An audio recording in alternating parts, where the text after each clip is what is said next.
Eli Rizza. He's 21 years old, over 300 pounds, and he's cleaning and jerking almost 600 pounds over his head. Now, if this guy trained for like a month, could he be a top 10 world's strongest man competitor? I mean, he's so strong, I can't imagine him being able to lift this much weight. And so, you gotta tell me, Mitchell, is this one of the strongest men in the world? He looks to be as strong as I could imagine. He's cleaning, jerking this much weight. If he wanted to, could he just switch over to World's Strongest Man, and in a month, year, whatever, he could clean up? You gotta give it to me straight.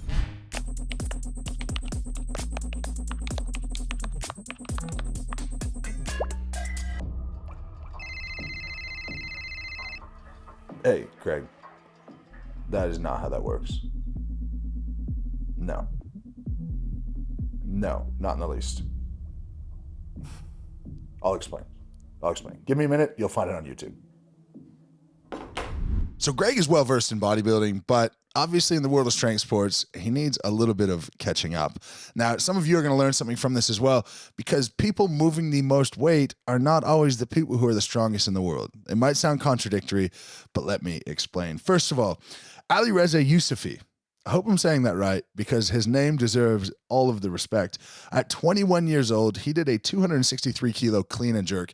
And the most shocking to me is if you watch his earlier attempts at 248, he literally stands the bar up and jerks it without even taking a break halfway in between. For our American friends, 263 kilos is just shy of 600 pounds. So excessive 550, launching it overhead with not that much problem. He's also done a 275 kilo jerk, which is in excess of 600 pounds. That's launching the bar from your shoulders to over your head. So I totally understand what Greg is saying. Surely this guy could come in and win World's Strongest Man or do very well at the show, but it's not that simple. Alireza doesn't have a lot of videos on his other lifts. It's mostly just snatches and cleans without much variation, but we do have some better information on Lasha. And I'm going to explain why someone like Lasha or Alireza wouldn't do that well in Strongman, because they're not that strong. Of course, this is relatively speaking, but they are not as strong as the strongest people in the world. And I'm going to convince you in a few quick videos. First of all, we're going to look at Lasha deadlifting 300 kilos. This is incredible. And the way he does it is amazing. He can do this very, very easily. The challenge is any strongman, even who can go to OSG, which is the qualifying system for Giant Slab, which is a qualifying system for World's Strongest Man, any of those guys could also move a 300 kilogram deadlift like this. We're going to talk about strength curves towards the end of the video, so stick around for that. But this is impressive for sure, but it does not tell me that he's going to be one of the strongest men in the world. I'm going to double down on this by when we look at Lasha's 267 clean and jerk. When you look at the clean pull, look really closely at how much the bar actually moves from his hips to when he gets under the bar. It's not so much that he can pull the bar up really high, it's that he is incredibly efficient at getting under the bar. So at 267 kilos, he might only move the bar an extra 3 or 4 inches maximum above that hip joint to be able to drop back under. Again, this is something that many people in the world can do in terms of the first half. In terms of getting under it and squatting it back up, that is a whole different animal. On the top half of the lift, when it comes to the jerk, there's so much whip in an Olympic bar that you can take advantage of with super heavy weight, that bar sinks and rises. And again, his skill is mostly in being able to get under the bar and lock his arms out very, very stiff and push the bar in a perfect line rather than how high he can actually get the bar. I'm training this event right now in terms of max jerk for the Arnolds, and I can get 267 kilos higher than Lasha, but I am nowhere near the movement ability and the skill to be able to push that up in the right spot and to be able to lock my arms well. That's my limiting factor, not how strong I am. The last video here is Lasha bench pressing, and he bench pressed 180 kilos for 3 reps. And this was pretty close to a max effort. For context, I would be able to bench press 200 kilos for 3 reps. That would be close to my maximum, but I'm a terrible bench presser in the world of strongman. My static strength is not that good. If we look at someone like Eddie Hall, he can rep out 225 kilos, or at least he could back in the day, for multiple reps. This is way in excess of what Lasha could do. And so, well, why is it that they can move so much weight if I'm alleging that they're not so strong? The reason for this is because there are different ways in which we can move weight, and there are different strength curves. The strongest person is someone who can move the most absolute weight. The most powerful person has to be calculated by the weight multiplied by the speed at which it's moved. That calculation gives you the most powerful. And so moving a very heavy weight at a very slow pace, like a powerlifter, means that you are stronger. But if you move a relatively lighter weight at greater speed, you are a more powerful person. So these guys are not the most powerful, they are not the strongest in the world, but they are the most powerful people in the world. They put all of their training and dedicate all of their training to how can I maximize my speed at the highest percentage of 1 rep max possible. And so if I tried to move an 80% of my 1 rep max raw deadlift, which would be somewhere in the realm of 445 kilos, we're going to be in the high 300s. I will not be able to move that near as fast as Lasha is able to move 80% of his 1 rep max, because that is how he trains. So you develop power and you're not necessarily going to develop strength, and vice versa. They are related to each other. There is a correlation, but when you get to the peak of performance, these things do not align.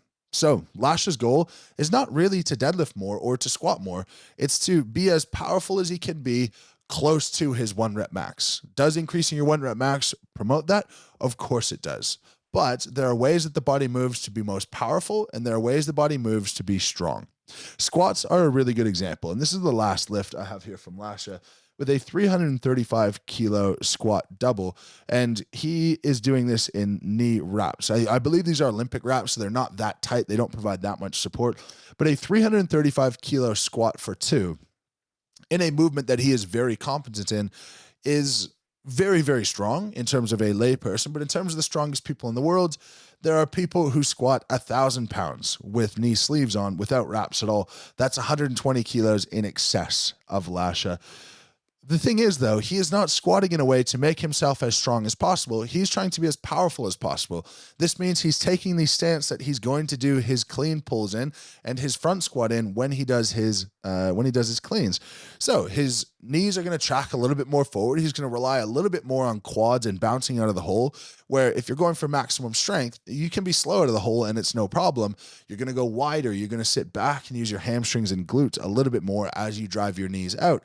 Think of the iconic quote, spread your taint, end quote. That's how you squat strong. But squatting fast and squatting strong are not the same things. In fact, if Lasha started squatting strong, as in knees out, feet wide, you're stronger than your soft tissues are going to be. So your risk of injury is going to absolutely skyrocket. And for what? They're not trying to be the strongest people in the world. Let's break it down in terms of strongman events. We have a handful of very common movements. First, we have something like a farmer's walk or a grip contest. Olympic lifters have incredibly strong grips, so I believe that he could do reasonably well in grip-related events. When it came to overhead events, he would do well if we used a barbell. In terms of an axle or a log, this would mean that he has to have this whole new skill acquisition, because jerking a log is not that easy, especially when it's really heavy and it's bulky and it's out in front of you. It's not the same thing. Your whole body is in a different position. So he would have to adapt to that. Could he adapt? For sure. Now, when it comes to something like a yoke and moving extremely heavy weight on his back, this is where Lasha would get exposed, or any weightlifter would get exposed. When you start working with these weights that they're nowhere close to touching, and you have to move it slow and steady, because eventually it's just going to feel like it's crushing you, they're not prepared for that. Their bodies, their muscles, their ligaments, their tendons, none of those are prepared for this. When it comes to a deadlift, any sort of deadlift, they would be dead in the water. Last place at the Arnold Strongman Classic will be about 400 kilos, and this would be what I would anticipate to be the top end strength of the elite open weight men Olympic lifters. And when it comes to Atlas stones, again, I think they would be fine off of the ground. I believe that they could deadlift a 200 kilo stone into their lap. But when it comes to the raw strength and power to front squat a 200 plus kilo stone, I'm not sure that would be something that would be very easy for them. So that's a bit of a 50-50. Ultimately, the name of the game in strongman is to be as consistent as possible to gain good points in every event. That's how you win shows, and that's how you do well. And what I think would happen with a lot of Olympic lifters is they would be very good in a couple of events and very bad in a couple of events, just like powerlifters who try to transition over. Ironically, powerlifters transition over and they don't do as well because they're not athletic and powerful enough. And if Olympic lifters transferred over, they would not be strong enough. They would be powerful enough. They would be athletic enough in most cases, but they just wouldn't have the pure strength. I hope that gives some sort of explanation and context. This is in no way a knock to Olympic lifters because I do something they can't do, and in the same breath, they do things that I can't do. I'm happy to watch them in awe and hope that maybe one day I could be as technically proficient, as kinesthetically aware, as mobile, as stable as they are. But today's not that day. As always, lift heavy, be kind. Thank you very much for watching. If you haven't subscribed to the channel already, please go ahead and do that. And if you want to get strong, my programs are down in the description. I write 100% of them, and they all come with education. Get 3 months of training sorted for well less than $10 a week at moosecoaching.com. Thank you very much for watching. Until next time, lift heavy and be kind.